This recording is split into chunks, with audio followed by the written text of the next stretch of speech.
बहन का पति। मेरा बच्चा मेरी जुड़वा बहन की पति जैसा क्यों लगता था, यह राज जब सबके सामने आया तो। मेरा नाम श्रेया है, मेरी बहन का नाम श्रद्धा है। हम दोनों जुड़वा बहनें हैं। वो मुझसे 2 मिनट बड़ी है। हम दोनों बहनों में बड़ा प्यार है। हम दोनों ने सोचा था कि हमारी शादी एक ही घर में हो और एक साथ हो, और नसीब से ऐसा ही हुआ। हम दोनों की शादी एक ही परिवार में हुई। धीरज मेरे पति हैं और संजय मेरी बहन श्रद्धा के पति हैं। धीरज और संजय दोनों चचेरे भाई हैं, पर परिवार एक ही साथ रहता है। पास के घर में ही श्रद्धा रहती है। हमारे मिलने में अब कोई प्रॉब्लम नहीं थी। संजय और धीरज हमारे पतियों में भी अच्छी बॉन्डिंग थी। घर सिर्फ दीवारों से अलग था। ऐसे हम कहीं भी खाना खाते थे और कहीं भी रहते थे। हम दोनों बहनों को भी यह अच्छा लगा कि चलो कोई बंदिश नहीं है। शादी के साथ होने के साथ साथ अब हम दोनों एक साथ ही प्रेग्नेंट भी हो गई। लेकिन सच बताऊं तो यह हमने नहीं सोचा था, यह बस हो गया। अब हम दोनों को डिलीवरी डेट भी एक ही दिन दी गई थी। ससुराल और मेरे घर में सभी खुश थे। हम दोनों बहनें एक साथ ही अपने घर गई और एक और संयोग हुआ कि हम एक साथ ही अस्पताल भी गए डिलीवरी के लिए। मेरी डिलीवरी में कुछ प्रॉब्लम होने की वजह से ऑपरेशन ज़रूरी हो गया।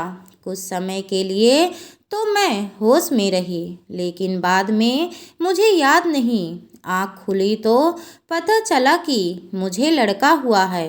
फिर मैंने पूछा श्रद्धा का क्या हुआ है, तो पता चला कि उसे लड़की हुई है। उन दोनों का समय भी एक ही था।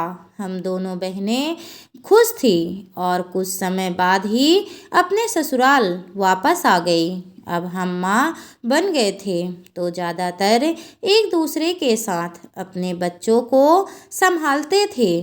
बच्चे जल्दी ही बड़े हो जाते हैं। छोटे बच्चे किस पर गए हैं यह पहले पता नहीं चलता है, थोड़े बड़े होने पर ही पता चलता है। लेकिन जैसे जैसे मेरा बेटा बड़ा हो रहा था, वो ना मुझ पर और ना ही अपने पिता धीरज जैसा था, बल्कि वो तो मेरी बहन के पति संजय जैसा लगने लगा था। पहले मुझे लगा कि यह मुझे ही लग रहा है, लेकिन ऐसा बाहर वाले भी कहने लगे थे। वो मेरे साथ जाता तब जो मिलता यही कहता, यह संजय का लड़का है क्या? फिर मैं मना करती, नहीं, यह मेरा और धीरज का है। श्रद्धा की लड़की बिल्कुल श्रद्धा की तरह ही दिखती थी, लेकिन मेरा बच्चा उसके पति जैसा क्यों लगने लगा, यह बात मुझे समझ नहीं आई। मेरे पति को एक बार मैंने ऐसे ही उनसे मजाक में कहा कि यह तो संजय जैसा लगने लगा है। वो गुस्सा हो गए, कहने लगे, पागल हो, ऐसे कुछ भी मत बोला करो। मेरी मजाक में कही बात पर वो इस तरह गुस्सा हो जाएंगे मुझे पता नहीं था, लेकिन ऐसा वो पहली बार ही हुए हैं। अब मेरे मन में कई सवाल मंडराने लगे कि मेरे साथ हो क्या रहा है। मेरी बहन और बाकी सभी को मैंने कुछ नहीं कहा, लेकिन क्या सबको दिखाई नहीं पड़ रहा था? लेकिन कोई भी इस बारे में जिक्र भी नहीं करता था। कुछ महीने ऐसे ही और चला गया, लेकिन मेरे दिमाग में यह सब चलता ही रहा। फिर मैंने सोचा कि मैं अपनी बहन से बात करूं।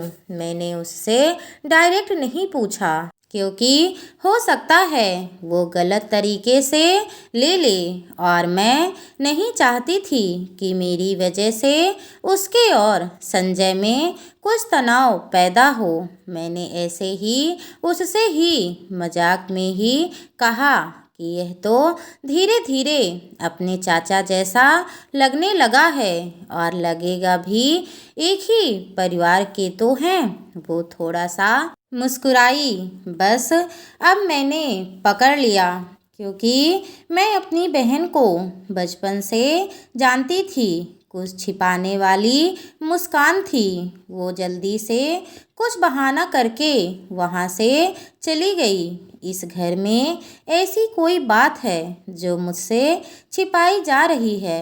मैं अब शक भी करने लगी सब पर, अपने पति पर, बहन पर, उसके पति संजय पर। मैं कुछ बहाना करके बिना बताए अपने घर मायके गई। श्रद्धा को भी नहीं बताया। मेरी माँ से जाकर मैंने कहा कि मुझे पता नहीं क्या हो रहा है, मैं पागल हो गई हूँ, कुछ भी उल्टा सीधा सोच रही हूँ। थोड़े दिन यहाँ रहती हूँ, शायद दिमाग शांत हो जाए। मैं थोड़े दिन वहाँ रुकना चाहती थी, लेकिन 2 दिन में ही वापस आ गई जवाब के साथ। इस दौरान भी मेरी बहन का फ़ोन आता रहा माँ के पास। शायद कह रही होगी कि श्रेया को कुछ बता मत देना, लेकिन मेरी माँ ने मुझे बता दिया। उन्होंने कहा कि शायद अब समय आ गया है कि तो जान ले, नहीं तो उल्टा सीधा सोचने लगेगी। मैं अपने ससुराल आ गई। मेरे पति आते ही बोले कि यह क्या तरीका है, ऐसे भी कोई बिना बताए जाता है क्या। मैंने उनसे कहा चलो। उन्हें मैं श्रद्धा के यहाँ ले गई। उसका पति संजय भी वहीं था। मुझे और धीरज को देखकर थोड़े आश्चर्य हुए।